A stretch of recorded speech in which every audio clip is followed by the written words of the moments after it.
So Christian Music Guys here, and we have a brand new segment called The Drop Christian Music Buzz. We will be doing this once a month on Fridays, and our guest today, we just had him a few weeks ago, and we kind of like him. So we invited him back, and we got Kevin with New Release Today.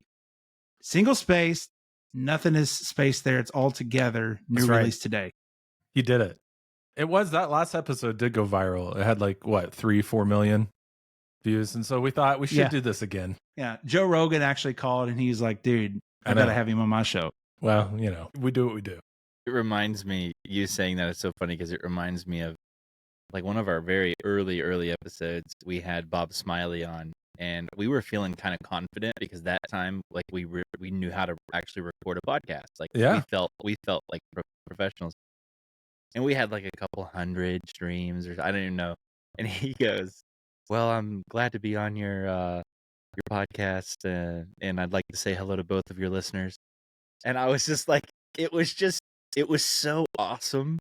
I was so happy, but it was also like this, like, oh dang, he just dug us right away. 2 more times, and he loves us. So the first time though, he was really jabbing at us. But it was so funny though.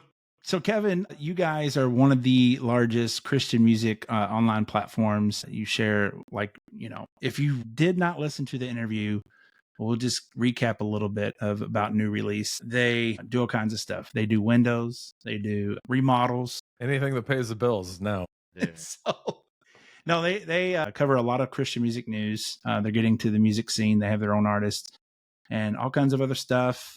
And so we thought it'd be a great idea to share the latest Christian music news that's going on in the CCM world over this past month of February. So, Kevin, what you got? Awesome. Yeah, thanks for having me on. I'm excited to talk about some stuff. And Jesse, thanks for jumping in this time, not leaving Jacob and I solo. That was dangerous last time. So, you know, we got a couple things we want to talk about. The big buzz around Christian music right now is Jelly Roll coming on with Brandon Lake, and he teased this for like 2-3 weeks before it came out. Hard Fought Hallelujah, which had its own share of kind of controversy on the song, but then he had a Jelly Roll and just really like fired it off. Yeah, he's like, how could I, upset some more people here? Right? Yeah. Which I kind of love, Yeah. And so that's big news, and of course it's a huge hit for him. And now country radio, I guess, is starting to pick it up. And but there's a lot of debate with Christian radio. And do we play this? Do we welcome Jelly Roll into our Christian club, or not? And so I wanted to get your guys' take on it and kind of what you thought about Brandon inviting Jelly Roll in. Well, okay. So for me, as far as it getting play on country radio or secular radio, I feel like every time there's a Christian artist that gets played on secular radio, there's always pushback. Like I remember when I was middle school, I think, and like Switchfoot was on the local like heathen radio station, right. and it was like, and we went to go like buy the Switchfoot CD, and there was this like question of like, oh no, because they play them on 99.7 or whatever. And I was just like, yeah, but they're Christian. Well, if they're really Christian, why are they playing them on there? So, I mean, I feel like there's always been pushback, and it's crazy how that still hasn't really changed. Right. In the last, however many years that was. Yeah, I don't know. It's interesting. Jelly Roll being on K-Love. Yeah, I wouldn't have called that. Would people even know who he is, I think? Would K-Love listeners know who Jelly Roll is? Most of them. Well, there's the argument, right? It's like, what is everybody upset about? If you know who the artist is, chances are you're probably listening to him. I mean, he's got, I think he's 17, 18 million monthlies. Brandon's at 5, 6. And so, I mean, as far as pop stars go, that's pretty low. Right. Jelly Roll feels like he should have 5 times that with everywhere that he's at. I mean, a good solid pop artist will have 80 to 100 million now on Spotify. So he's not just like this massive pop artist, but what's cool is that he's very authentic. He's talked about his faith a little bit, his faith journey, how God has really interrupted his story in the past couple of years. I think it's early on, right? And that's something that we should we should celebrate and welcome. I think here's my take, is that I'm a lot more comfortable if an artist joins a Christian artist on their song versus like a Christian artist joining a mainstream artist on their song. We're seeing that direction a lot more, especially in like the gospel rap. And it's just chaos. It feels like it's just chaos because there's one song out of 10 songs that aren't explicit. Everything around it is just absolute garbage. And to me, it's like, why are you doing that? What's the point? Yeah, you don't see CeCe singing on a Cardi B song. So, well, I mean, you kind of do. Still early in the year.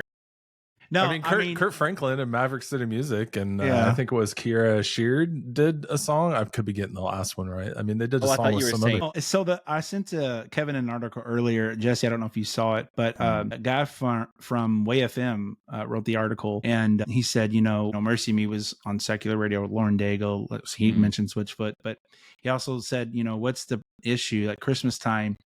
All these Christian stations play all these secular artists, all their music, and nothing's ever said. Everyone's happy and joyful. And then now, all these Christian stations are hesitant about playing this song because Jelly Roll's on there. But it's like all these country stations are playing it and talking about Jesus, and people are going to start being more open and wondering more about who this Jesus is they're singing about. I will say I've worked at Christian radio for about 5 years and have gone through the whole cycle of that whole Christmas music and playing all the mainstream artists for Christmas.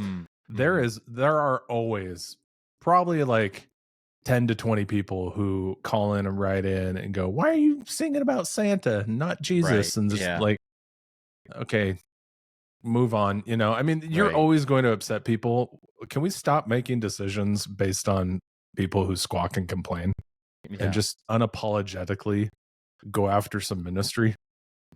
I think that would do a lot. Well, Kevin, the word has hell in it, or the song has the word hell in it. Sorry. That's right. It does.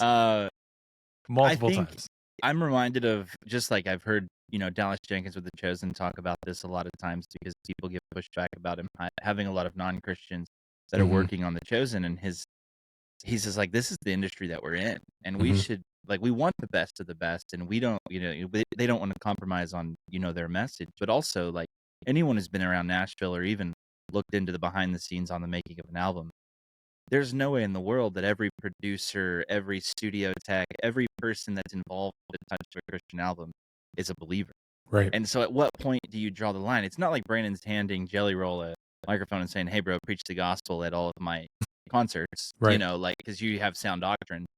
He's featured on a song, and I'm sure every Brandon Lake album that's come out has had people working on the album that aren't Christian, as every other artist more than likely has. So at what point do you say, "Oh, well, the person that produced this was not a believer, so I'm not listening to it"? So, good point. Yeah, good point. So I think it's cool, and I think it's okay to see on this case, but we do have to take them case by case. But I think on this one, I'm cool with it, and I think everybody else should just calm down and embrace it.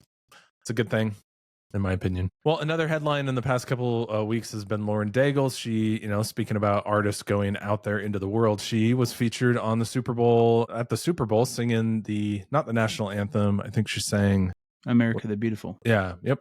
And she was with a mainstream jazz artist as well.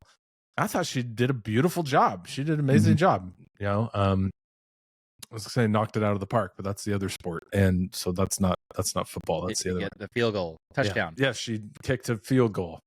Go sports. Yes, exactly. There again, I was telling my wife today. I mean, we were talking about that, and we were talking about the Jelly Roll thing, and I'm like, when Lauren Daigle just played the Super Bowl, how many people out there Googled her name, looked her up on Spotify or Apple, saved her, whatever, and listened to her music later on? And it's like, there's another opportunity for people to find out about Jesus. Yeah, for sure.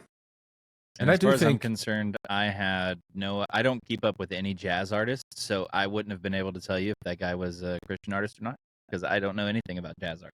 What was his name? It was like some Mr. Jazz. It was like Mr. Finger Pickin' or something like that. Yeah. It was like the fiddler guy, or I don't know. Now I'm sounding dumb. I can't remember who. I think he's from New Orleans. I think that was kind of their thing, right? Yeah, all the I'm sure artists one are of from us New could Orleans. Google it and get it really quick. But the fact that none of us are doing that, it means we don't care. It's jazz, That's right. So there's a lot of new music coming, and we can talk about that. But I do want to kind of do a self-serving update because you said I could, so I'm going to anyway. Go for it. Because we host the We Love Christian Music Awards. The 13th annual event is coming up on April 8th. Depending on when you watch this, it's either in the future or you missed it. Sorry. And we just announced that Tarian and Hannah Kerr are going to be performing on the show. So all 12 of our performers have been announced. We've also got some really cool presenters, and there's some celebrity presenters in there. More are coming, which is going to be awesome. And did you guys grow up with Wonder Years at all? Oh, yeah. I'm currently watching it again with my wife. Yeah. Okay. Winnie Cooper, Yeah. Mhm. Danica McKellar Mm-hmm. will be presenting at the awards. Oh, that's Nice. awesome. And I grew up with a huge crush, like every other guy, a huge crush on Winnie Cooper, Right. who grew up with Wonder Years. And so it's going to be a weird moment as I write script and copy for Winnie to be talking on stage. That's going to be And like a highlight. To not call her Winnie is probably going to be hard. Right. Yeah. Yeah. She's like, that was 30 years ago, you dork. Yeah. Yeah. We're done with that now. That's cool. So that's cool. And you can get more information, weloveawards.com. And so, Jacob, I think you had something you wanted to throw, I do. or do you want And, to talk about new releases? We can do both real quick if you want. We've got about 5 minutes. Well, let me share my story real quick, and then we can end with the Okay. new releases. So this is fresh off the presses. Mac Powell, which we all know Mac Powell, launches the 1991 restaurant chain, bringing back the glory days of fanny packs and cassette tapes. It says, in a bold and completely unexpected career pivot, Christian music icon Mac Powell has announced the launch of a new restaurant chain called 1991, a dining experience designed to transport guests back to the golden era of flannel shirts, slap bracelets, and dial-up internet. The former Third Day turned solo artist, This isn't turned real. Is this real? restaurateur, held a press conference inside a Blockbuster Video, now repurposed as a 1991 restaurant location, where he explained the vision behind this nostalgic eatery. He says, I was sitting at home eating a Lunchable, and I thought, why don't restaurants feel like they did in 1991? Adjusting his backward baseball cap, and then he said, and then it hit me. What if I could bring back the food, the music, and the very essence of the year that Third Day was born? He says the 1991 menu is a tribute to the finer things in life, like Crystal Pepsi, McDonald's pizza, Yes. and the ill-advised green ketchup craze. Patrons can enjoy entrees such as Saved by the Burger, Nirvana Nachos, and the controversial new Coke Float. Wow. He says each meal is served on a plastic tray featuring a scratch and sniff sticker, and kids' meals come in an official 91 Happy Meal box. And then he goes on to talk about the music that they'll be playing in the background. He says there'll be exclusive artists playing at the restaurant, DC Talk, Newsboys, and Mariah Carey's first album. Waiters will be called time travelers, and they'll have landline phones, no cell phones. God. And so, yeah, That sounds amazing. it's pretty interesting. Well, I'd see, eat there. at first, I thought you were going to say Mac Powell's going to be the next lead singer for the Newsboys, but I don't know which one's less believable. The Yeah. whole restaurant thing, or Yeah. the fact that he could be the next lead singer of the Newsboys. I thought it was mean- real. I thought it was real there for a minute. And Yeah. honestly, I thought, oh no, Mac Powell just blew his entire Third Day inheritance. It's gone. This is going to fold immediately. Would you go? Oh, man. Would you go to that restaurant? Well, like once. I mean, Get it'd you be like Nirvana the nachos? Hard Rock Cafe. It's like, and then the whole time you're sitting there eating, going, why am I spending $43.25 on a hamburger Yeah. surrounded by stuff I really don't care about?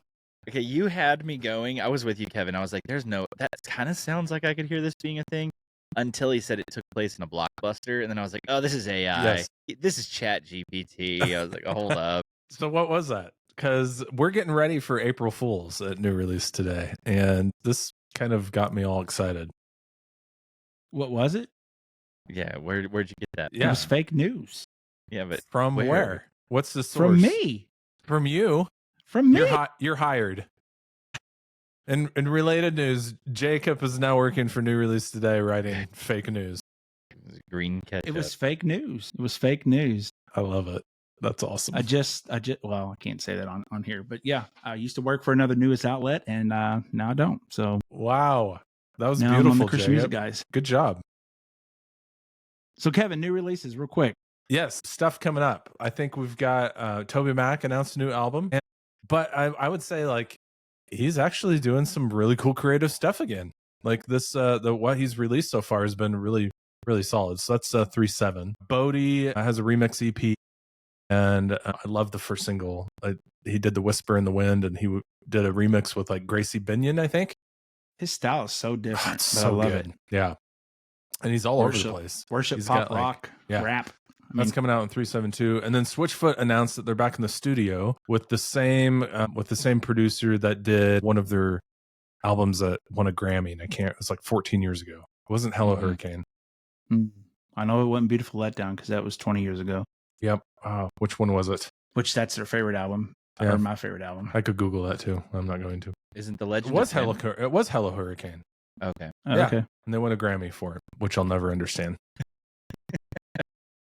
Forrest Frank is also releasing a new single on Friday, and then he's releasing another single next Friday, and then he's got another song 2 weeks from Friday, and then in March he'll be releasing 4 or 5. I don't know how many weeks are in March, so That that'll whole kind new of way depend. of releasing music is still so strange to me. Right? Yeah, it's all the same song. He's just Yeah. like it's just a couple beats different. It's kind of what he's It's already going to be been a doing. really good day. Yeah, there you go. My gosh, because he released that first album and then he came out with a deluxe album like a month later that had 10 more songs on it. Yeah. And then like 2 months later, he's already released 2 songs this year. Well, I mean, think the he's dude- taking a cue from Brandon Lake. He's actually going to have Drake feature on his next album. I'm pretty sure.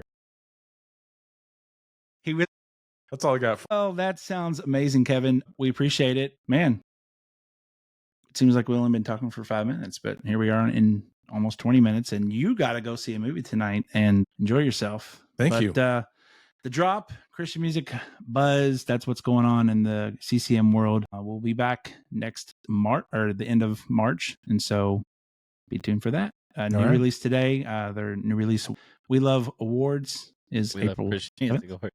Yeah. Well, We they also call it love We awards. Love Awards. Right? Yes. Sure. It's whatever Yeah. you want to call it. It's what it is.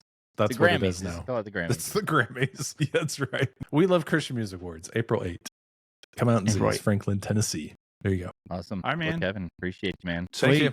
See you guys. Enjoy the All movie. right, man. Enjoy your movie. Cool.